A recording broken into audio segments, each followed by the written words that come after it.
श्रीशैले सदया पात्रं दीपत्यादिगुणार्णवं यतीन्द्रप्रवणं वन्दे वञ्चतामादरं मुनिं लक्ष्मीनाथसमारम्भां आदयां मुनमत्यमाम् अस्मदाचार्यपर्यन्तां वन्दे गुरुपरम्परां यो नित्यमच्युतपदां विजयक्परुक्मयामोगदत्तदितराणि विनाय मेने अस्मद्गुरोर्भगवतोऽसदेकसिन्धोः रामानुजस्य तरणौ तरणम् प्रपत्ये मातापिता विधेयत्तनया विभूतिः सर्वं यदेव नियमेन मदन्वयानाम् आद्यत्तनकुलपतेर्वकुलाभिरामं श्रीमत्सङ्ग्रीकुलं प्रणमामि मूर्तनाभूतं सरस्य महदाव्य भट्टनाथ श्रीभक्तिसारकुलशेखरयोगिवाघान् भक्ताङ्गिरिगेनम्बरकालतीन्द्रमिश्रान् श्रीमत्पराङ्गसमुनिं प्रणतोऽस्मि नित्यम् ஆழ்வார் எம்பெருமானார் ஜீயர் திருவடிகளே சரணம்.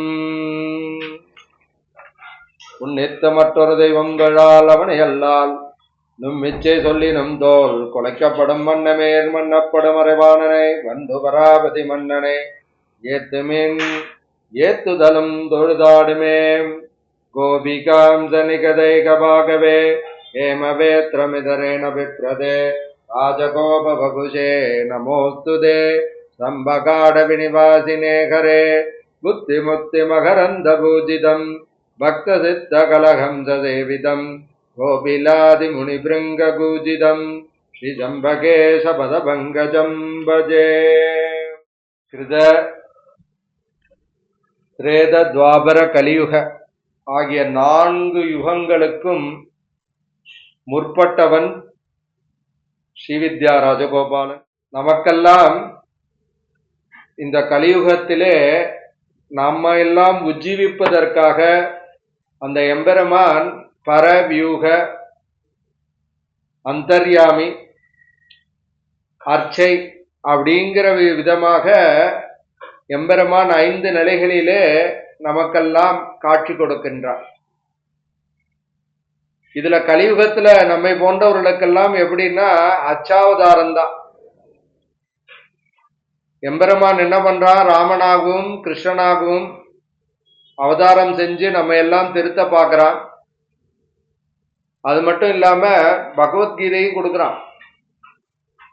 ஆனா நாமெல்லாம் எதையோ நோக்கி நம்ம எல்லாம் போயிட்டே இருக்கோம். அப்ப பார்க்கறான், உடனே ஆழ்வார்களையும் ஆச்சாரியர்களையும் இந்த பூமியிலே அவதரிக்க செய்கின்றான். அப்படி அவதாரம் செய்கின்ற காலத்திலே நமக்கெல்லாம் ஒரு பெரிய ஒரு திருத்தி பணி கொள்வதற்காக அந்த எம்பெருமான் என்ன பண்றான்னா கலியுகத்திலே அச்சாவதார மூர்த்தியாக இருக்கின்றான். அப்படிப்பட்ட ராஜகோபாலன் பிரம்ம வித்தியைகளுக்கெல்லாம் நாயகனாக இருக்கின்ற அந்த ராஜகோபாலன் கோபில கோபிரலே மகர்ஷிகளுக்காக முதல்ல பரவாசு தேவனாக அந்த எம்பெருமான் காட்சி கொடுக்கின்றான். 32வது காட்சியாக ஸ்ரீவித்யா ராஜகோபாலனாக மாடு கன்றுகளோடு ஒரே வஸ்திரத்தை தரிச்சுண்டு எப்படி அவன் யசோதைக்கு எப்படி இருந்தானோ அதே மாதிரி அந்த எம்பெருமான் காட்சி கொடுக்கின்றான். அப்படிப்பட்ட அருமையான இந்த ஸ்ரீவித்யா ராஜகோபாலனுடைய மகாத்மியத்தை நம்ம கிட்டத்தட்ட இது 18வது எபிசோடாக 18வது பகுதியாக நாம அனுபவிச்சுட்டு வரோம். இந்த சோழ மண்டலம் சோறுடைத்து அப்படின்னு நம்ம சொல்லிட்டு இருக்கோம் அடிக்கடி. இந்த சோழ மண்டலத்தையே எப்படிலாம் பெரியவா பிரிக்கிறான்னா 3 விதமா பிரிக்கிறா.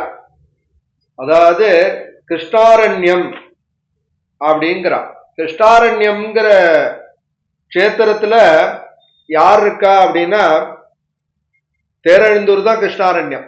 அதுலதான் ஆமரவி அப்பனாக அந்த கோபாலன் அழகா காட்சியளிக்கின்றான். அடுத்தது தண்டகாரண்யம் அப்படின்னு ஆறா என்னமது அப்படின்னு அருள்மாளிக்கக்கூடிய திருக்குடந்தை கும்பகோணத்துல எம்பெருமான் ஆறா அமுதனாக காட்சியளிக்கின்றான். அடுத்ததாக செம்பகாரண்யம். இந்த செம்பகாரண்ய கஷேத்திரத்துலதான் அந்த எம்பெருமான் எப்படி காட்சியளிக்கின்றான் என்றால் 32 பிரம்ம வித்தியைகளுக்கும் நாயகனாக நான் தான் உலகுக்கெல்லாம் நாயகனாக இருக்கின்றேன் அப்படின்னு அந்த கோபாலன் எப்படி நமக்கெல்லாம் பக்தர்களுடைய பக்த விலோச்சனாக நம்மளுடைய குறைகளை எல்லாம் நீக்குபவனாக அந்த எம்பெருமான் காட்சியளிக்கின்றான். அப்படிப்பட்ட அருமையான இந்த மகாத்மியத்தை நம்ம தொடர்ந்து அனுபவிச்சுட்டே வரோம். கிட்டத்தட்ட சித்திர மாசம் என்னென்ன உற்சவம், வைகாசி அப்படின்னு பார்த்துட்டே நம்ம வந்தோம். கடைசியா கார்த்திகை மாசம் வரலையும் நம்ம பார்த்தோம். கார்த்திகை மாசத்துல அருமையா எம்பெருமான் தீப உற்சவத்தையும் கொண்டாடுறான். அது மட்டும் இல்லாம மன்னார்குடிக்கும் திருமங்கை மன்னனுக்கும் மிகப்பெரிய சம்பந்தம் உண்டு அப்படிங்கிறதையும் நம்ம பார்த்தோம். அப்படிப்பட்ட அந்த சம்பந்தத்தின் வழியாக திருமங்கை மன்னன் உற்சவத்தையும் அருமையா கொண்டாடுறான். இப்படி எல்லாமே இருக்கும் பொழுது மார்கழி மாசம்னாலே மன்னனார் அழகை மண்டலத்திலே கண்டதில்லை அப்படின்னு சொல்லும் விதமாக அந்த ஆண்டாள் இந்த ராஜகோபாலனுடைய அழகை பார்த்து பார்த்து வியந்து போறா. அதனாலதான் ஸ்ரீவில்லிபுத்தூர்லயே ராஜகோபாலன அலங்காரம்ங்கிறது ரொம்ப பிரசித்தம். அப்படி இருக்கின்ற அந்த எம்பெருமானுடைய ஆறா அமுதனை நம்மலாம் பருகணும் அப்படின்னு நினைச்சா நமக்கு 4000 திவ்ய பாசுரங்களை தான் நமக்கெல்லாம் ஏற்படும். அப்படி 4000 திவ்ய பிரபந்தத்துல நமக்கெல்லாம் ஈடுபாடு ஏற்படணும் அப்படிங்கிறதுக்காகவே எம்பெருமானார் காலத்துல அத்தியன உற்சவம் அப்படின்னு ஆரம்பிச்சது. அதாவது முதல்ல திருமங்கை மன்னன் ராப்பத்து 10 நாள் கொண்டாடினார். திருவாய்மொழி நம்மாழ்வாருக்கு ஏற்றம் தரணும்னு. அதற்கு பிறகு எம்பெருமானார் காலத்துல நமக்கு பகல் 10ல முதல் 2000த்தையும் சொல்லி முடிச்சுட்டு ராப்பத்துல திருவாய்மொழி சாமவேத சாரமாக அந்த எம்பெருமான் எல்லா திருத்தலத்திலையும் திருவாய்மொழி பாசுரங்களை சேவிக்கிறதுன்னு வச்சார். கடைசி நாள் ஏற்பாக 1000 பாசுரங்களையும் சேவிக்கிறது அப்படிங்கிறது கிரமமாக எல்லா வைணவ தலங்களிலும் நடக்கக்கூடிய மிக அருமையான உற்சவம் இந்த அத்தியன உற்சவம். இந்த அத்தியன உற்சவத்துல ராஜகோபாலன் மிக அருமையா கொண்டாடுறான். பகல் 10ல எப்படி கொண்டாடுறான் அப்படின்னா, முதல் நாள் எம்பெருமான் எப்படி இருப்பான் அப்படின்னா, ராஜகோபாலன் வேஷ்டி உத்திரியம் எல்லாம் அணிந்து கொண்டு ரத்தன கிரீடம் சாற்றி கொண்டு உபய நாச்சியாரோடு எழுந்தருள்வான். 2ஆம் நாள் கிளிக்கண்ணனாக திருக்கோலத்தோட மிக அருமையா காட்சி கழிப்பான். எப்படி அந்த கண்ணன் எப்படி இருக்கா அப்படிங்கிறது ராஜகோபாலன் கண்ணனாக மாறும்போதுதான் கண்ணன் வேற ராஜகோபாலன் வேறன்னு தோணும். வெளியில இருந்து பார்க்கும்போது கோபாலன் தானே கண்ணன், கண்ணன் தானே கோபாலன் அப்படின்னு நம்ம எல்லாம் சொல்லுவோம். ஆனா அந்த கிளி கண்ணன் அலங்காரத்துல பார்க்கும் பொழுது இந்த கண்ணன் தான் யசோத கண்ணனா தேவகி கண்ணனா அப்படின்னு சொல்லும்படி விதமாக அருமையாக காட்சியளிக்கின்றான். 3ஆம் நாள் கையில செங்கோலோடு நான் அத்தனை பக்தர்களையும் நான் காப்பாற்றுவேன்னு அருமையா இருக்கான். 4ஆம் திருநாள் வைரமுடி சாத்திண்டு சுவர்ண வைரமுடி சாற்றிக்கொண்டு அருமையா காட்சி தள்ளுறான். 5ஆம் நாள் மரவரி ராமன், நான் தான் கிருஷ்ணன், நான் தான் ராமன் அப்படின்னு எல்லாருக்கும் காட்சி தள்ளுறான். 6ஆம் திருநாள் தனது இத்தனை மன்னார்குடி இவ்வளவு பிரபலமாக நம்ம எல்லாம் பேசிட்டு இருக்கோமே, அதுக்கு காரணம் யாருன்னா நாயக்கர். அந்த நாயக்கர்கள்ல விஜயராகவ நாயக்கர் தான் ரொம்ப ஃபேமஸ். அதனால என்ன பண்றான், தாம் பக்தனாகவே மாறுறான் அந்த ராஜகோபாலன். இது எந்த ஊர்லயுமே நடக்காத விஷயம். இங்க 6ஆம் திருநாள் அன்று விஜயராகவ நாயக்கர் மன்னன் திருக்கோலத்துல அந்த மன்னன் எப்படி இருந்தானோ அதே மாதிரி திருக்கோலத்துல அந்த ராஜகோபாலன் காட்சியளிக்கின்றான். 7ஆம் திருநாள் உபயநாச்சியா அவர்களோடு அந்த ஆண்டாளாகவே மாறினான். திருவாடி பூரத்து ஜெகத்துதித்தால் வாழியே திருப்பாவை 30 செப்பினால் வாழியேன்னு சொல்லும் விதமாக அந்த ஆண்டாள் திருக்கோலத்துல அந்த ஆண்டாளுக்கு போட்டியாக ஆண்டாள் ராஜகோபாலனா பார்க்கணும்னு ஆசைப்படுறா. ராஜகோபாலன் எப்படி இருக்கான்னா, நான் ஆண்டாளாவே மாறிடுறேன் அப்படின்னு காட்சியளிக்கின்றான். திருப்பி 8ஆம் திருநாள் என்று அவர் எப்படி இருக்கார் அப்படின்னா ராஜபாகை சாற்றி கொண்டு காட்சியளிக்கின்றார். 9ஆம் திருநாள் மன்னார்குடியில் உள்ள எல்லாருக்குமே ஆச்சரியம் தெரியக்கூடிய மிக அருமையான நாள். அன்னைக்கு பார்த்தா எல்லாருடைய கண்ல இருந்து ஜால ஜாலையா தண்ணி வரும். ஏன்னா அந்த எம்பெருமான் எப்படின்னா தன்னுடைய சொரூபமாக இருக்கக்கூடிய மாடு மேய்க்கும் கண்ணனாக அந்த எம்பெருமான் அருமையா காட்சியளிப்பான். அதை பார்க்கும் பொழுது அப்படியே கண்ணுல இருந்து எல்லாருக்கும் ஜலமா அப்படியே கொட்ட ஆரம்பிக்கும். அப்படிப்பட்ட அருமையான இந்த பகல் பத்து உற்சவத்தை ஒவ்வொரு நாளுமே ஒவ்வொரு விதமாக அந்த எம்பெருமான் காட்சியளிக்கின்றான். 10ஆம் நாள் எல்லாத்திற்கும் மகுடமாக இருக்கக்கூடிய நாள். அன்னைக்கு வந்து பரமபதநாதனாக உபயநாச்சியர்மார்களோடு எம்பெருமான் எப்படி காட்சியளிக்கின்றான்னா ராஜகோபாலனாக காட்சியளிக்கின்றான். எதற்காக பரமபதம் நாதனாக காட்சியளிக்கின்றான்னா மன்னார்குடியில 10ஆம் நாள் திருமங்கை மன்னனுக்கு ஏற்றம் தரணும் அப்படிங்கிறதுக்காக திருமங்கை மன்னனுக்கும் திருவடி தொழல் நடக்கும். அப்படிப்பட்ட அருமையான வைபவத்தை இந்த 10 நாளும் அருமையா எம்பெருமான் எப்படி கொண்டாடுறான் அப்படின்னா பூலோக வைகுந்தம் எது அப்படின்னா எல்லாரும் ஸ்ரீரங்கம்னு சொல்லுவா, மன்னார்குடிக்காரவா மன்னார்குடி தான் சொல்லுவா. அப்படிப்பட்ட அருமையான ஒரு க்ஷேத்திரம். அந்த க்ஷேத்திரத்துல வந்து ஒன்னா நம்ம பார்க்கும் பொழுது அப்படிலேருந்து ஜலமா அப்படியே இந்த மன்னார்குடியில இருக்கா. ஏன்னா மற்ற ஊர்ல எல்லாம் அலங்காரத்துக்கு பிரதானம் கிடையாது. மன்னார்குடியில வந்து கோபாலன் வந்து அலங்கார பிரியன். அந்த அலங்கார பிரியன் எப்படி இருக்கா அப்படிங்கிறத வந்து நம்ம வந்து அப்படியே பார்க்கும் பொழுதுதான் நமக்கு அப்படியே நமக்கு தேரும். ஏன்னா இந்த 9ஆம் நாள் வந்து மாடு மேய்க்கும் திருக்கோலத்துல இருக்கும் பொழுது படியேற்ற சேவை உண்டு. அதே மாதிரி ராப்பத்தும் எல்லா நாளும் படியேற்ற சேவை உண்டு. அதாவது உபயநாச்சியமார் இல்லாத நாள் எல்லா நாளுமே ராப்பத்துல படியேற்றம் உண்டு. அப்படிப்பட்ட அருமையா இருக்கும் பொழுது அந்த படையேற்றம் சொல்லும் பொழுது அந்த காலத்துல சாத்தாத ஸ்ரீ வைஷ்ணவர்கள்னு இருந்தா. அவ சொல்ற அந்த அழகே அழகு. இப்ப வந்து கால தேச வர்த்தமானத்துல அவெல்லாம் இப்ப இல்ல. அவெல்லாம் வரணும் மறுபடியும் கைங்கரியத்துக்கு. அப்படி வரும் பொழுது நான் சின்ன வயசுல கேட்டிருக்கேன். அருமையா அவர் வந்து இந்த படியேற்ற சேவை சொல்றச்ச அப்படியே நம்ம கண்ணுல இருந்து ஜலமா வரும். அறையில் தங்கிய பொன்வடமும் தேர் இளம் மாதுளையும் அழகிய பெருமாள் பூவோடு பொன்வடமும் போதிரமும் பூண்டு தெரியும் அழகிய பெருமாள் நீதியா மரங்க மன்னா நித்தியம் அழகிய மன்னா படியேற்றம் கண்டருளும் அழகிய மன்னா முன்னிலம் பின்னழகிய மன்னா தேவர்க்கு இறங்கும் மன்னா அடியார்கட்கு எளிய மன்னா கண்டு பாவிக்கும் தெய்வங்கள் முடிமீது அடி வைக்கும் மன்னா செண்பகவல்லி மன்னா செண்டலங்கார மன்னா அப்படின்னு அந்த சாத்தாத ஸ்ரீ வைஷ்ணவர்கள் சொல்கின்ற அழகு இருக்கு.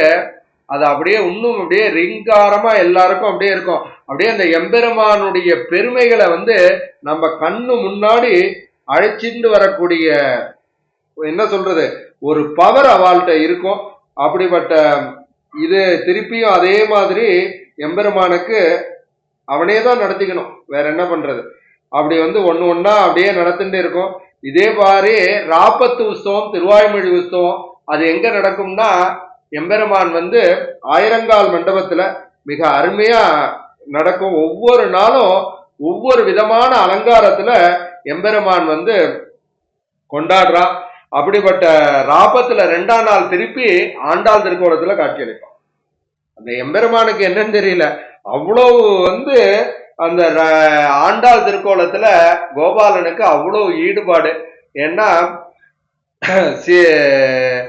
மகாலட்சுமிய பார்த்தானா, மகாலட்சுமி சொன்னாரா நான் ராமாயணத்திலே வந்து உம்மோட வந்து ரொம்ப கஷ்டப்பட்டுட்டேன், அதுக்கப்புறம் ருக்மிணியா வந்த கிருஷ்ணாவதாரத்துல நீரானா என்னை கண்டுக்கவே இல்லை, திருப்பி கலியுகத்துல போய் பூமியில அவதரிக்க சொல்றீரு, நீரும் அவதரிக்க மாட்டேன்னு சொல்றீர் அப்படின்னு யோசிச்சாலாம். ஆனா ஆண்டாள் வந்து நாயிந்தேன்னு உடனே அவதரிச்சாலாம். அதனாலதான் 5 குடிக்கு ஒரு சந்ததியாயின்னு நம்ம எல்லாம் உஜ்ஜீவிப்பதற்காக அந்த ஆண்டாள் வந்து எவ்வளவு பெரிய ஒரு, அதனாலதான் காடஸ் வந்து ஆண்டாளாக எல்லாருமே ஆழ்வார்களும் ஆச்சாரியர்களும் போற்றப்படக்கூடிய அந்த ஆண்டாளுடைய அலங்காரத்துல அந்த கோபாலனுக்கு அவ்வளவு ஈடுபாடு.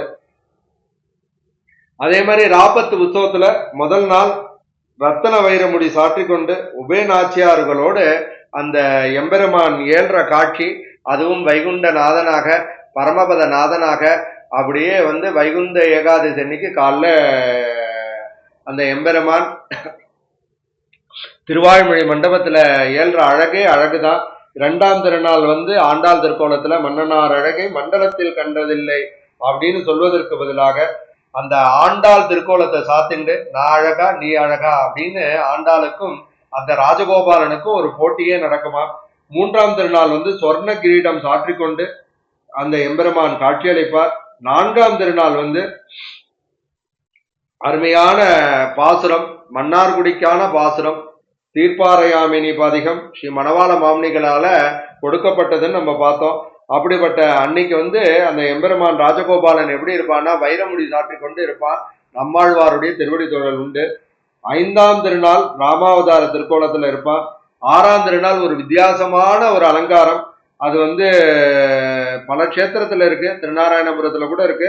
சிக்குத்தாடை அலங்காரத்துல அப்படியே ஒரு குல்லா போட்டுட்டு அந்த ராஜகோபாலன் இருக்கிற அழகே அழகுதான். அப்படிப்பட்ட அருமையானது. திருப்பி ஏழாம் திருநாள் நம்ம ஸ்ரீரங்க பாசுரம், கங்குளும் பகலும், அதுக்கும் நம்மாழ்வார் திருவடி தொழல் உண்டு. எட்டாம் திருநாள் வந்து ராஜகோபாலன் வந்து குதிரை வாகனத்துல வந்து வேடுபரி நிகழ்ச்சியில அருமையா கொண்டாடுறான்.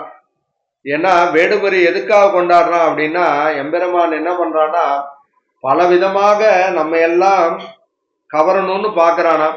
அதற்காக 4000 திவ்ய பிரபந்தத்தை கொடுத்தான். அது மட்டும் இல்லாம பல பல அலங்காரத்துல அந்த எம்பெருமான் நமக்கெல்லாம் காட்சியளிக்கின்றான். அப்படியும் நம்ம எல்லாம் மாறாம இருக்கிறதுனால நம்ம மனமே கோணலா இருக்கான். அந்த கோணலான மனத்தை வந்து நேரடியாக மாற்றுவதற்காக அந்த எம்பெருமான் என்ன பண்றானா வேடுபுரி உற்சவம் கொண்டாடுறானா. அந்த வேடுபுரியில என்ன பண்றானா நம்மை போன்ற பக்தர்களை எல்லாம் நான் தான் உன்னை காப்பதற்கு இருக்கேனடா, ஏண்டா கஷ்டப்படுற அப்படின்னு காட்டும் விதமாக வேடுபுரி உற்சவத்துல எம்பெருமான் குதிரை வாகனத்துல அருமையா காட்சியளிக்கின்றான். 9வது திருநாள் கோபாலனுடைய அருமையான அந்த அன்னைக்கு வந்து, அதாவது பகல் பத்துல 9ஆம் திருநாளும் எல்லாரும் அனுபவிப்பா. அதே மாதிரி ராபத்துல 9ஆம் திருநாள் எப்படின்னா மோகினி அவதாரம் அப்படின்பா. அது வந்து மோகன அவதாரம்னு சொல்றதுக்குரிய உண்டு. அந்த எம்பெருமான் எப்படி காட்சியளிக்கின்றானா பராங்குச நாயகியாகவே மாறுகின்றான். அப்படிதான் எல்லாரும் அனுபவிக்கிறார். எப்படி வந்து பெரிய பிராட்டியார் இருப்பாலோ அது மாதிரி இந்த எம்பெருமான் மிக அழகாக அலங்காரம் போட்டு அந்த செங்கமல தாயாருக்கு போட்டியாக அந்த அருமையா மோகனமான எல்லா மக்களையும் அப்படியே இழுக்கணுமா. அவனுக்கு முதல் நாள் வந்து வேடுபரி உற்சவம் கொண்டாடிடுறான். வேட்டையாடி வருவானே விருந்தாவனத்தை கண்டோமேன்னு ஆண்டாள் சொல்றா. அப்படிப்பட்ட அருமையா கொண்டாடிட்டு அப்படி யாராலையும் முடியல அப்படின்னா தானே அழகா மாறுறானா. அப்படிப்பட்ட மோகன அவதாரத்துல அந்த கோபாலனுடைய பார்ப்பதற்கு நான் என்ன சொல்றதுன்னா அதை வந்து வார்த்தைகளாலாம் வர்ணிக்க முடியாது. நான் வந்து முடிஞ்சா போட்டோ ஷேர் பண்றேன். அந்த மோகன அவதாரம் பார்த்துட்டு சொல்லுங்க அப்படிப்பட்ட இது. அது மாதிரி 10ஆம் நாள் வந்து திரும்பவும் ராஜகோபாலன் வந்து வைரமுடி சாற்றிக்கொண்டு நம்மாழ்வாருடைய மோட்சம் உற்சவம் மிக பிரதானமாக திருவடி தொழலோடு நடக்கும். அப்படி நடந்த பிறகு நம்மாழ்வார் வந்து அவருடைய சன்னதிக்கு எழுந்தருவார். அவரோடு திருமங்கை மன்னன், எம்பெருமானார், வேதாந்த தேசிகன், ஈட்டு பிரவர்த்தகரான ஸ்ரீ மணவாள மாமுனிகள், இப்படி எல்லாரும் அவர் கூட அப்படியே வந்து அருமையா இந்த உற்சவம் வந்து அத்தியன உற்சவம் வந்து இனிதாக நிறைவேறும். அப்படிப்பட்ட அருமையான அந்த கோபாலனுடைய மார்கழி மாசம் என்னன்னு சொல்றது, அதாவது மார்கழினாலே ஆண்டாளுக்கு வைபவம். அந்த ஆண்டாளுக்கு வைபவம்னா கோபாலனுக்கு வைபவம் தான். அதனால மன்னார்குடியில் என்ன நடக்கும்னா திருப்பாவை கோஷ்டி பெருமாள் சன்னதிலையும் நடக்கும், தாயார் சன்னதிலையும் தனியா நடக்கும். அப்படிப்பட்ட அருமையான உற்சவத்தை கண்டருளா அந்த கோபாலன். இப்படி ஒவ்வொரு நாளும் ஒவ்வொரு அலங்காரத்துல எம்பெருமான். இதுல வந்து எல்லா ஊர்லயும் இல்லாதது கோபாலன்ட்ட இருக்கிறது வந்து 2 விஷயம். அதாவது ராபத்துல வந்து 4ஆம் நாள், 7ஆம் நாள், 9ஆம் நாள், 10ஆம் நாள் நம்மாழ்வார் திருவடி தொழல் நடக்கும். அதே மாதிரி பகல் பத்துல 10ஆம் திருநாள் திருமங்கை மன்னனுடைய திருவடி தொழல் நடக்கும். அது மட்டும் இல்லாம அந்த கோபாலன் வந்து ஒவ்வொரு நாளும் ஒவ்வொரு அலங்காரத்துல வருவது அப்படியே அந்த பாசுரத்தோடு அவெல்லாம் அப்படியே இணைச்சிருக்கான். அப்படிப்பட்ட பெரியவாள்லாம் என்ன சொல்றது அப்படியே ஆராதித்த பெருமாள். அப்படிப்பட்ட பெருமாளை வந்து அடியன் வந்து இன்னைக்கு கடைசி இதை சொல்றேன் அப்படின்னு முடிவு பண்ணோன்னே நான் இன்னைக்கு நேரா போய் கோபாலனை சேவிச்சேன். அப்படியே அருமையா எப்படி காட்சியளிக்கின்றானா, நீ கவலைப்படாத நானே பாத்துக்கிறேன். இப்பதான் வந்தேன், ஒரு 1/4 மணி முன்னாடி தான் வந்தேன். அதனாலதான் 7:45 போட்டிருந்ததை 8 மணிக்குன்னு ப்ரோக்ராமை வைக்க சொன்னேன். அவன் வந்து நானே பாத்துக்கிறேன் அப்படின்னு சொல்லும் விதமாக அந்த எம்பெருமான் வந்து கருணை கடாட்சத்தை நம்ம மேல வாரி வழங்குறதுனால இந்த அருமையான ராஜகோபாலன் வைபவம் வந்து ஒவ்வொரு நாளும் ஒவ்வொரு விதமாக அவன்தான் நடத்தின்றான் அப்படின்னு சொல்றதுலதான் காரணமே தவிர, ஏன்னா பங்குனி மாச உற்சவத்தெல்லாம் எனக்கு வந்து அவ்வளவு சிறப்பா இவ்வளவு நாள் சொல்ல முடியும் அப்படின்னு நான் எதிரே பார்க்கல. திடீர்னு பார்த்தா கிட்டத்தட்ட ஒரு 5 எபிசோடு வந்து அவன் வந்து பங்குனி உற்சவத்துக்கே எடுத்துட்டான். இது மாதிரி ஒன்னும் அவனே நடத்திக்கிறான் அப்படிங்கிறது தான் உண்மையான விஷயம். இதுல வந்து பெரிய பெரிய ஆச்சாரியர்கள்லாம் இங்க இருக்கிற கோபாலனுடைய ஒவ்வொரு உற்சவத்தையும் திருத்தி பண்ணி கொண்டிருக்கான். அப்படிப்பட்ட அருமையான இந்த கோபாலனுடைய ஒவ்வொரு உற்சவத்தையும் நம்ம என்ன சொல்ல முடியும் அப்படின்னா, பெரிய பெரிய மகான்கள் அவரெல்லாம் அங்கேயே இருந்திருக்கா. அப்படிப்பட்ட அருமையான இந்த மார்கழி மாசத்துல அனுமத் ஜெயந்தி இங்க மிக பிரபலமாக எல்லாரும் கொண்டாடுவா. ஏன்னா அவர் தானே சிறிய திருவடி. அப்படிப்பட்ட ஹனுமாருக்கு வந்து மூல நட்சத்திரத்துல திருமஞ்சனம், திருவாராதனம், பகுமானம் எல்லாம் நடக்கும். அது மட்டும் இல்லாம தொண்டரடிப்பொடி ஆழ்வாரும் அந்த மாசம்தான். அப்படிப்பட்ட அருமையான கேட்ட நட்சத்திரத்துல அந்த தொண்டரடிப்பொடி ஆழ்வாருக்கும் மிக அருமையான அன்னைக்கு பகுமானங்கள் கோஷ்டி விநியோகம்லாம் நடக்கும். அதே மாதிரி தை பிறந்தால் வழி பிறக்கும். ஏன்னா சோழ நாட்டுல எப்படி கிரமம் அப்படின்னா தை மாசம்தான் மிக சிறப்பு. ஏன்னா எல்லா அறுவடையும் முடிஞ்சு அதனுடைய பலனை அனுபவிக்கிற நேரம் அந்த தை மாசம். அப்படிப்பட்ட அருமையான நாள்ல சங்கராந்தி பெருமாள் புறப்பாடு உண்டு. அது மட்டும் இல்லாம கனு உற்சவம் மிக சிறப்பா நடக்கும். அந்த தாயார் வந்து அந்த அப்படியே அந்த அந்த என்ன சொல்றது அந்த படிதாண்டா பத்திரி அப்படிங்கிறதுனால வெளியில போக மாட்டா. அந்த நாச்சியார் பிரகாரத்துக்கு முன்னாடி இருக்கிற மண்டபத்துல அப்படியே ஏறியிருப்பா. அப்புறம் அப்புறம் வந்து அன்னைக்கு இரவு வந்து இப்ப தாயார் போய் ஹரிதராணியத்துல போய் கணு வச்சுட்டு வருவா. அந்த அவளுடைய உதவிமார்கள் மூலமா அப்படி கணு வச்சுட்டு செல்வி அப்படின்னு பாவா. அவ மூலமா கணு வச்சுட்டு வந்த பிறகு கணு ஏன் தாயார் வைக்கணும் அப்படின்னா நம்மளுடைய க்ஷேமத்திற்காக அந்த தாயாரே இறங்கி கணு வைக்கிறா. அதனாலதான் ஆத்துல கணு வைக்கிறது அப்படிங்கிறது ரொம்ப இம்பார்ட்டன்ட். அதுல வந்து மகாலட்சுமி என்ன பண்றான்னா இந்த குழந்தைகள் மாறி மாறி பல பிறப்பு எடுத்துட்டு இப்படி எல்லாம் கஷ்டப்படுறது, இப்படி எல்லாம் கஷ்டப்படாம அந்த எம்பெருமானுடைய திருவடியை பிடிச்சுக்கணும். அதுக்கு இந்த எம்பெருமானே உள்ள இருக்கிற அந்த ராஜகோபாலனே அந்தர்பகிச்ச நாராயணகா அப்படின்னு வேதம் சொல்ற விதமாக அந்த நாராயணன் தான் ராஜகோபாலனாக மன்னாருக்குள்ள இருக்கானே, அவன் மனசுல புகுந்து இவாளெல்லாம் திருத்தி பணிகொள்ளணும் அப்படிங்கிறதுக்காகவே அந்த தாயார் அன்னைக்கு கணு வைக்கிறா. அன்னைக்கு கணு உற்சவம் நடந்தோன்னே பெருமாள் வந்து குதிரை நம்பிரான் எங்க பண்றாரு அப்படின்னா வேடுபரி உற்சவம், திருமங்கை மன்னன் வேடுபரி உற்சவம் அன்னைக்குதான் நடக்கும். அதுக்கப்புறம் மட்டையடி உற்சவம். அந்த மட்டையடி உற்சவத்துல பிரணய கழகம் வந்து அருமையா நடக்கும். இப்ப ஸ்ரீரங்கத்துல பங்குனி மாசம் நடக்கிற உற்சவம் இங்க வந்து தை மாசம் நடக்கும் மட்டையடி உற்சவம். அதுவும் அந்த ஆயிரங்கால் மண்டபத்துக்கும் எம்பெருமானாருக்கும் நடுவுல ஒரு பெரிய ஒரு பிரகாரம் இருக்கு அப்படின்னு சொன்னனே, அந்த பிரகாரத்துலதான் அருமையா அங்க வந்து மட்டையால கோபாலன் அடிப்பா. அதை அடிக்கும் போது இங்க ஸ்ரீரங்கத்தெல்லாம் கொஞ்சம் வித்தியாசமா இருக்கும். அங்க கோபாலன் வந்து இப்படி அடிக்கும் அப்படி அடிக்கும் அப்படின்னு சொல்லக்கூடிய விதமாக அந்த ஏன்னா கண்ணன் இல்லையா, அந்த கண்ணன்கிறதுனால எல்லாத்துக்கும் வளைஞ்சு வளைஞ்சு கொடுப்பான். அதுக்கப்புறம் சமாதானமாயி நம்மாழ்வார் மூலமா சமாதானம் ஆகி அன்னைக்கு வந்து ஏக சிம்மாசனம் மறுநாள் வந்து தை மாசம் 4ஆம் தேதி அங்க நடக்கும். அன்னைக்குதான் அங்க வந்து கத்தியத்திரம் செய்வான். அங்க வந்து அருமையா அந்த கத்தியத்திர கோஷ்டி வந்து பங்குனி உத்தரத்துலதான் பங்குனி உத்தரத்துல ஸ்ரீரங்கத்துல நடக்கும். இங்க தை மாசம் ஏக சிம்மாசனத்துலதான் பெருமாளுக்கு வந்து அருமையா நடக்கும். அதுக்கு பிறகு தாயாருடைய அத்தியன உற்சவம் ஆரம்பிக்கும். இதுவும் இங்க வந்து தாயாருக்கு அத்தியன உற்சவம் 10 நாள் நடக்கும். அதுல வந்து அருமையா திருப்பி தாயார் வந்து 4000 கேட்கிறா.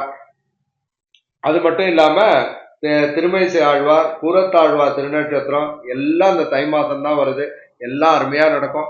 அப்படிப்பட்ட அருமையான உற்சவத்தை எல்லாம் ஒவ்வொரு மாசமும் அப்படியே அனுபவிச்சு அனுபவிச்சு கோபாலன் கொண்டாடுறான் அப்படிங்கிறது தான் சொல்ல முடியும். மாசி மாசம் திருப்பி கோபாலனுக்கு ஊஞ்சல் உற்சவம், டோலோத்சவம் அருமையா 10 நாள் ரட்சாபந்தனத்தோட நடக்கும். தினமும் ஊஞ்சல் மண்டபம் அப்படியே நம்ம வாத்திய மண்டபம்னு சொன்னோம் இல்லையோ, அதுக்கு முன்னாடி இன்னும் நல்லா முன்னாடி வந்தோம்னா அந்த இடத்துல ஏழிருப்ப விசேஷமான கண்ணாடி ஊஞ்சல்ல வந்து எம்பெருமான் சேவை சாதிக்கிறது அருமையா இருக்கும். அது மட்டும் இல்லாம பஞ்சசுக்த சாற்று முறை வந்து இதுக்குதான் நடக்கும். கொஞ்சம் வேதத்தின் அடிப்படையாக இந்த அருமையான இந்த உற்சவம் நடக்கும். இதுல வந்து மிக அருமையா 7ஆம் நாள் வந்து ரொம்ப, அதாவது எந்த ஊர்லயுமே இல்லாத உற்சவம் அப்படின்னு கூட சொல்லலாம். தாயார் செங்கமல தாயார், தனிக்கோள் நாச்சியாரா இருக்கிற செங்கமல தாயார் காலையில என்ன பண்ணுவார்னா நேரா கிளம்பி கோபாலனுடைய சன்னதிக்கு எழுவார். அங்க வந்து சேர்த்தி உற்சவம் அங்க காலைல நடக்கும். அது மட்டும் இல்லாம திருப்பி இரவு திருப்பி சேர்த்தி உற்சவம் இங்க அருமையா நடக்கும். இது வந்து எல்லா ஊர்லயும் இல்லாத உற்சவம். பெருமாள் தான் தாயார் சன்னதிக்கு போவா. இங்கதான் தாயாரே, செங்கமல தாயாரே பெருமாள் சன்னதிக்கு போறக்கூடிய அருமையான உற்சவம், பார்ப்பதற்கு கண்கொள்ளா காட்சியாக இருக்கக்கூடிய அருமையான உற்சவம். அப்ப வந்து கோபாலன், ருக்மணி, சத்யபாமா, செங்கமல தாயாரோட அந்த கோபாலன் காட்சி அளிக்கிற சேவையை வந்து நமக்கு கண்கொள்ளா காட்சி. என்ன விசேஷம் அப்படின்னா, தை மாசம் நடக்கிற ஏகசிம்மாசனத்திலும் இப்படிதான் காட்சி அளிப்பார். ஆனா அது தாயார் சன்னதியில நடக்கும். ஆனா இந்த மாசி மாசம் தாயார் வந்து பெருமாள் சன்னதிக்கு போற ஒரு பெரிய உற்சவம். இந்த இந்த மாசி மாசம் தான் குலசேகர ஆழ்வார் நட்சத்திரமும் திருநட்சத்திரமும் இங்க அருமையா இருக்கும். பங்குனி மாசம் அருமையா அனுபவிச்சோம். 18 நாள் உற்சவம் கோபாலனுக்கான ஏற்றமான உற்சவம். அது மட்டும் இல்லாம 18 + 12 30 நாள், 12 நாள் விளையாற்றி. ஸோ 18 + 12 30 நாள். இந்த 30வது நாள் வந்து தெப்போத்சவத்தை கொண்டாடுறார் அப்படின்னு சொல்லி அருமையான அந்த கோபாலனுடைய ஒவ்வொரு உற்சவமும் நமக்கு என்ன சொல்றதுன்னா, அருமையா ஆழ்வார்களாலையும் ஆச்சாரியர்களாலையும் பெரிய பெரிய மகான்களாலையும் அப்படியே என்ன சொல்றது, காலத்தால் மாறாமல் எப்படி வந்து ஸ்ரீரங்கத்துல ஒவ்வொரு உற்சவமும் நடக்கிறதோ, இன்னைக்கும் அந்த மன்னார்குடியிலையும் ஒவ்வொரு உற்சவமும் அருமையா நடந்துட்டு வருது.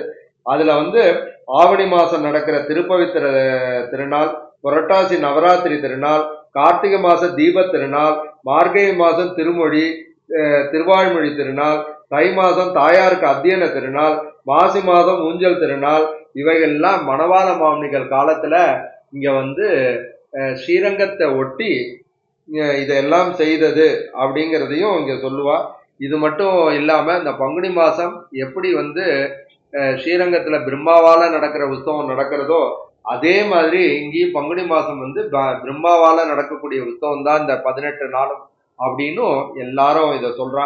அப்படிப்பட்ட ராஜகோபாலனுடைய பெருமையை வந்து நம்ம பேசிண்டே இருக்கோம்னா என்ன சொல்றது, அதுக்கு வந்து ஒரு எபிசோடு இல்ல, 2 எபிசோடு இல்ல, 1000 எபிசோடு இருந்தாலும் பேச முடியாத வைபவம் தான் அந்த ராஜகோபாலனுடைய வைபவம். ஆனால் பேசக்கூடிய, என்னால பேச முடியுமா அப்படின்னா அதுதான். ஏன்னா மந்த புத்தி, ஏன்னா எதையோ பேசணும் அப்படின்னு சொல்லி ஆரம்பிச்சிட்டோம். இருந்தாலும் இந்த 18ங்கிறது கோபாலனுக்கே உருவிய அருமையான நம்பர் அப்படின்னு சொல்லலாம். ஏன்னா 18 நாள் தான் மகாபாரத யுத்தம் நடந்தது. பகவத்கீதை 18 அத்தியாயம். அது மாதிரி கோபாலனுடைய உற்சவமும் 18 நாள்.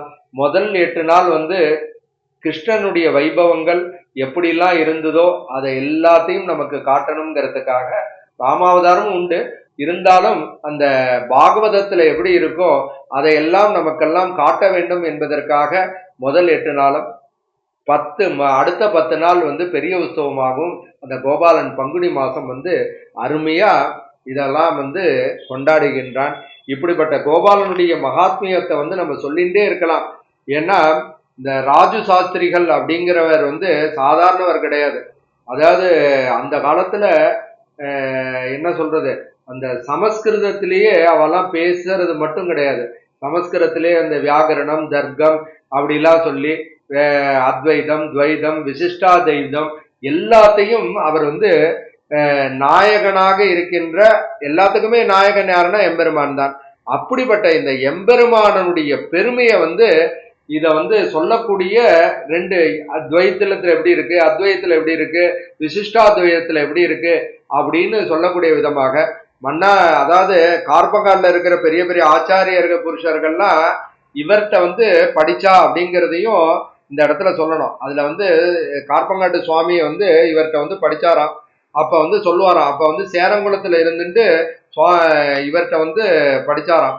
எப்படி எம்பெருமானார் வந்து இவர்கிட்ட படிச்ச மாதிரி இவர்கிட்ட வந்து படிச்சாராம். அப்ப சொல்லுவாராம், கார்பங்காட்டு பையன் சேரங்குளத்துல இருந்து வந்து என்கிட்ட வந்து எல்லாத்தையும் கத்துட்டு போறான், நீங்க எல்லாம் மந்த புத்தியில இருக்கீங்களே அப்படின்னு சொல்லுவாராம். அப்படிப்பட்ட ஞானம் உடையவர். அதனாலதானே 23 ஸ்லோகங்கிறதுனால அப்படியே ராஜகோபாலனுடைய பெருமைகளை எல்லாம் அப்படியே சுவாமி நமக்காக ஸ்லோகங்களாக கொடுத்தார். அப்படிப்பட்ட ராஜசாஸ்திரிகள் வந்து நேரம் இருந்தாருன்னா நான் சொல்ல விட்டுருப்பாரான்னு தெரியாது. ஏன்னா அவ்வளவு ஸ்ட்ரிக்டா இருப்பாராம். அவருடைய கதையெல்லாம் படிச்சோம்னா கொஞ்சம் சமஸ்கிருதத்துல பிழை இருந்தாலும் அவ்வளோ கோபம் வருமா. அப்படிப்பட்ட மிகப்பெரிய மகான். அப்படிப்பட்ட மகான்லாம் கோபாலன் அனுபவிச்சிருக்கா. அது மட்டும் இல்லாம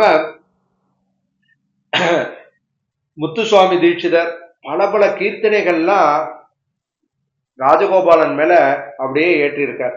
அப்படிப்பட்ட அதாவது கீர்த்தனைகள்லாம் அருமையா இருக்கு. யாருக்காவது ரொம்ப தேவைப்படுதுன்னா சொல்லுங்க, அதை நான் போட்டோ எடுத்து கூட அனுப்புறேன்.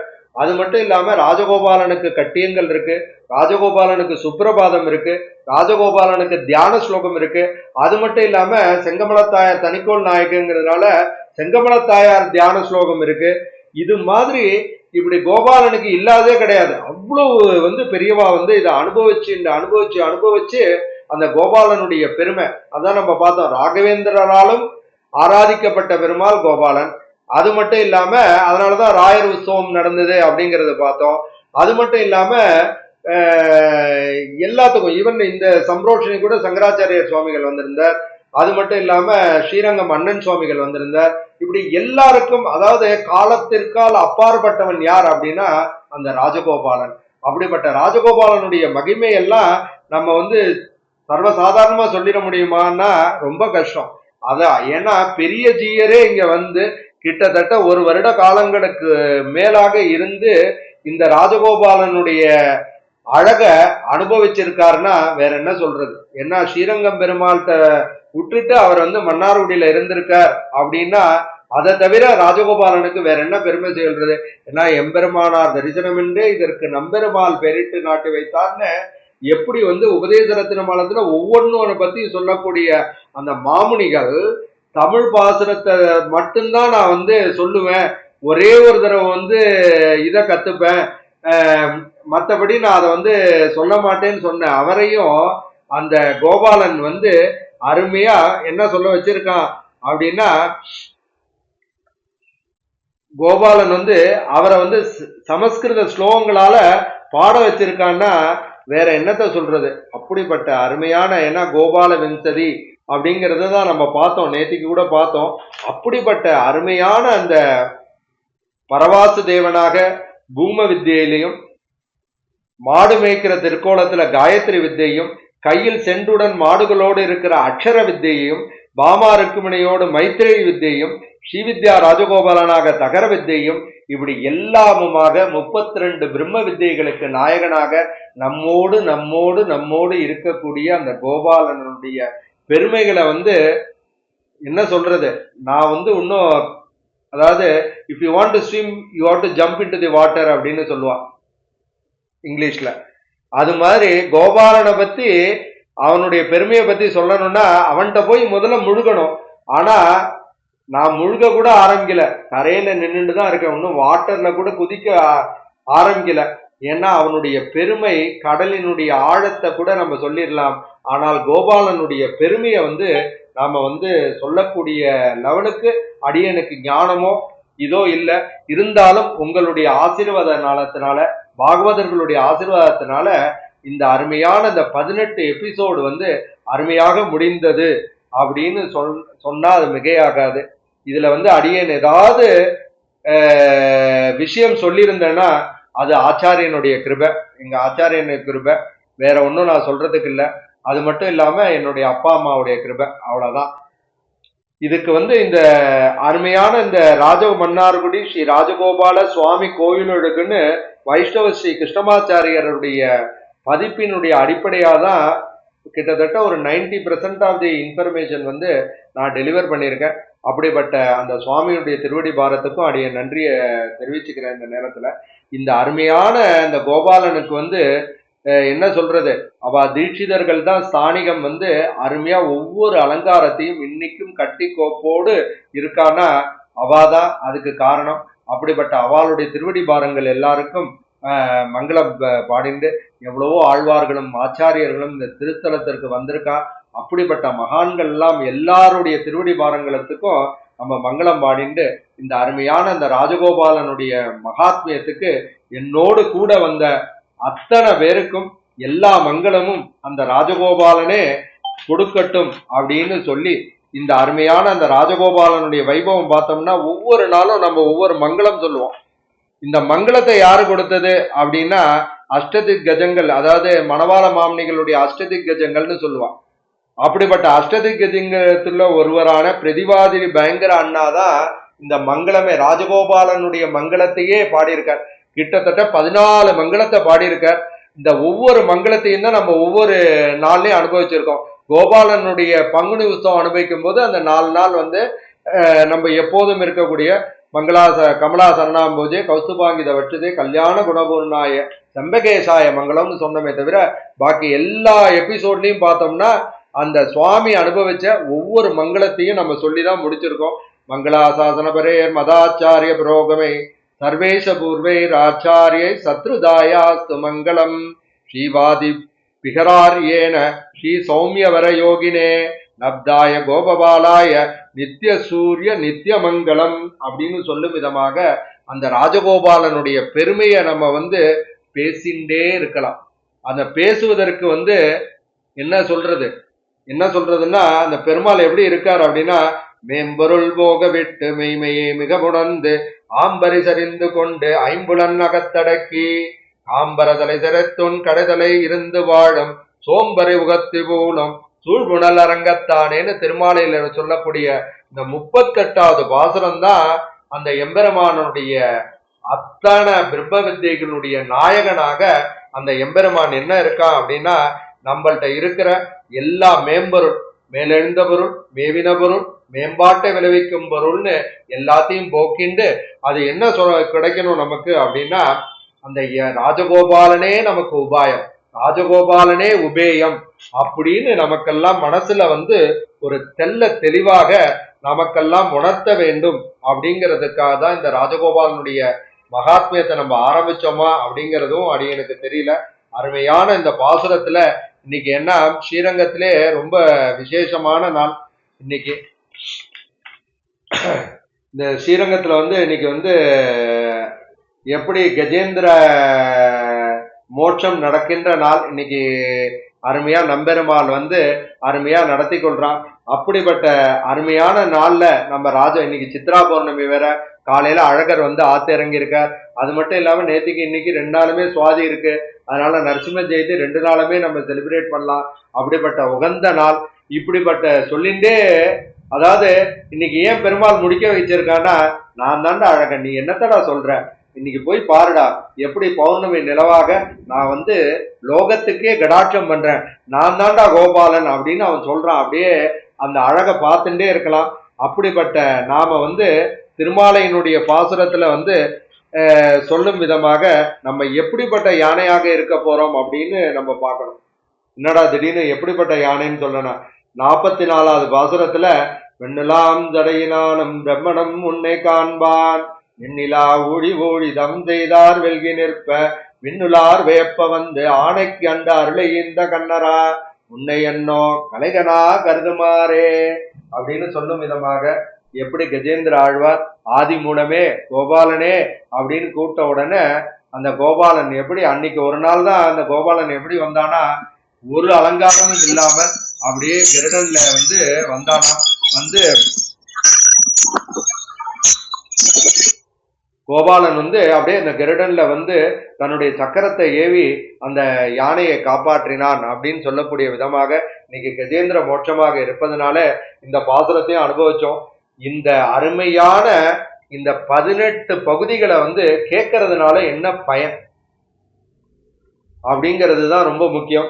அதுக்கும் திருமாலையினுடைய 45வது பாசுரம் தான் வளவெழுந்தவளமாட மதுரை மாநகரந்தன்னோல் கவளமால் யானை கொன்ற கண்ணனை அரங்கமாலை தொவள தொண்டாய தொல்தி தொண்டரடிபொடி சொல் இளைய பொன் கவிதை ஏலம் எம்பிரார்க்கு இனியவாறே அப்படின்னு சொல்லி விதமாக இந்த திருமாலைங்கிறது வந்து விஷ்ணு புராணத்தினுடைய அடிப்படையாக இருக்கிறதுனால இது வந்து நவரத்னங்கள்ல ஒண்ணு விஷ்ணு புராணம்.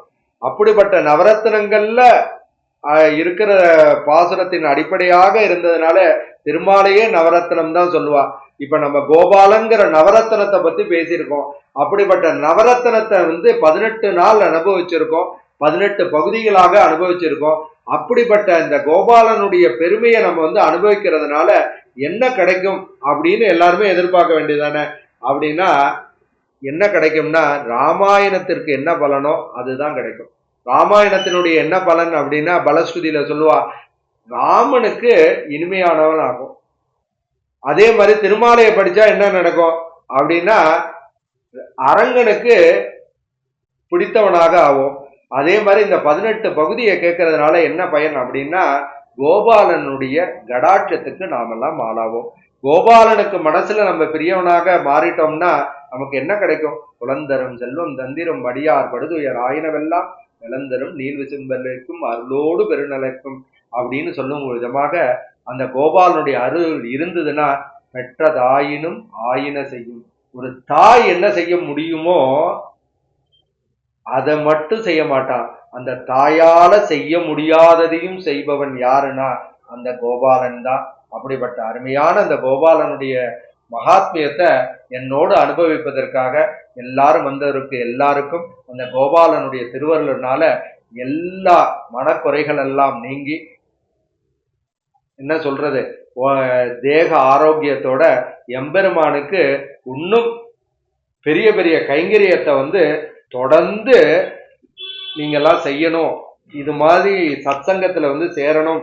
அதுக்கு வந்து கோபாலன் வந்து சரீர சுகத்தை கொடுக்கணும், மனசுல வந்து அந்த ஆர்வத்தை கொடுக்கணும். அதுக்கு வந்து எல்லாரும் என்ன சொல்றது, அதுதான் இந்த 38வது பாசுரத்துல என்ன சொல்றது, கைங்கரியம் தான் பிரதானம். அந்த எம்பெருமானுக்கு நம்ம வந்து இந்த இந்த பிறவி நமக்கு ஏன் எம்பெருமான் கொடுத்திருக்கான் அப்படின்னா கைங்கரியம் செய்யணும். அது எதால கைங்கரியம் செய்யணும்னா காதால நல்ல சத்து விஷயத்தை கேட்கலாம், வாயால சத்து விஷயத்தை பேசலாம், கண்ணால சத்து விஷயத்தை பார்க்கலாம், கையால கைங்கரியம் பண்ணலாம், காலால அந்த எம்பெருமானை நோக்கி நடக்கலாம். இப்படி ஒவ்வொரு விதமாக அந்த எம்பெருமானே கோபாலனாகவும் ரெங்கனாகவும் நமக்கு ஒவ்வொரு கஷேத்திரத்திலையும் ஒவ்வொரு விதமாக திருவேங்கடமுடையனாகவும் அகலகில்லேன் உரையும் என்று அலன்மையன் மங்கை உரைமார்பனாக திருவேங்கடனாக இருக்கான். இங்க வந்து அரங்கனா இருக்கான். அப்படிப்பட்ட ஒன்னையும் நம்ம யோசிச்சு பார்த்தோம்னா எல்லா பெருமாளும் அச்சாவதார மூர்த்தியில எதற்காக இப்படி வந்து கஷ்டப்படுறான் அப்படின்னா நம்ம எல்லாம் திருத்தி பணிகொள்வதற்காக தான் கஷ்டப்படுறான். அப்படிப்பட்ட எம்பெருமானுடைய திருவடி பாரங்களை நாம வந்து கெட்டியா பிடிச்சுக்கணும்.